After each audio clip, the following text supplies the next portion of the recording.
Assalamualaikum warahmatullahi wabarakatuh. Sebelumnya perkenalkan nama saya Muhammad Repaldi dari kelas Penjas 2B NPM 192191062.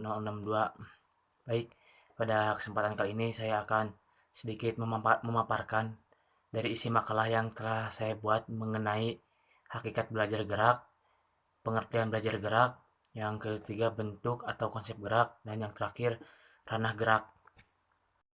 Yang pertama itu ada hakikat belajar gerak. Nah, hakikat belajar gerak ini yaitu merupakan penguasaan keterampilan gerak olahraga yang merupakan gejala belajar yang mengakibatkan terjadinya perubahan motorik yang relatif melekat. Nah, proses itu sendiri juga berlangsung secara rumit dalam dirinya, dalam diri pelakunya, dan sulit untuk diamati.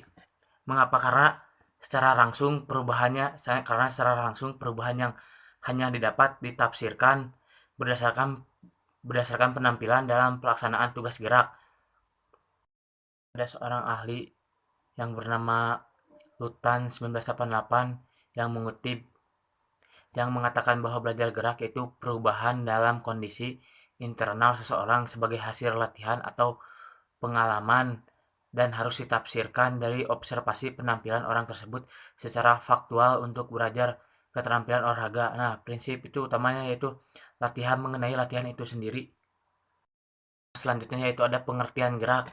Nah, di sini ada beberapa para ahli yang mengatakan yang pertama itu menurut Said Smith 1991 yang menjelaskan bahwa pembelajaran gerak yaitu serangkaian proses yang dihubungkan dengan latihan atau pengalaman yang mengarah pada perubahan-perubahan yang relatif permanen dalam kemampuan seseorang untuk menampilkan gerakan-gerakan yang terampil.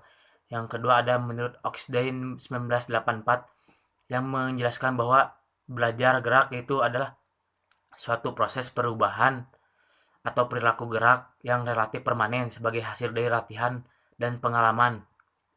Yang ketiga yaitu ada dari Rahantonan 1988 yang menjelaskan belajar gerak motorik yaitu proses peningkatan atau suatu keterampilan motorik yang disebabkan oleh kondisi latihan atau diperoleh dari pengalaman, bukan karena kondisi maturasi atau motivasi temporer dan fluktuasi fisiologis. Yang ketiga yaitu ada bentuk atau konsep gerak. Nah, bentuk atau konsep geraknya itu proses perpindahan dari satu tempat ke tempat lain untuk mencapai tujuan. Menurut Bergson, gerak memerlukan waktu yang dinamis, karena itu gerak tidak terlepas dari tujuan yang hendak dicapai. Gerak tidak bersifat materi, tetapi merupakan suatu bagan atau skema yang dapat dimengerti akal. Nah, gerak manusia yaitu suatu proses yang melibatkan sebagian atau seluruh bagian tubuh dalam satu kesatuan yang menghasilkan suatu gerak statis di tempat dan dinamis untuk berpindah. Terakhir yaitu ada ranah gerak. Nah, dalam ranah gerak ini seseorang itu tergantung melakukan aktivitasnya yang akan dilakukannya. Jadi ranah gerak itu tergantung pada aktivitas yang akan dilakukan oleh orang tersebut. Dan salah satu ciri dari makhluk hidup yaitu bergerak secara umum. Nah, gerak juga dapat diartikan berpindah tempat atau perubahan posisi sebagian atau seluruh bagian dari tubuh makhluk hidup.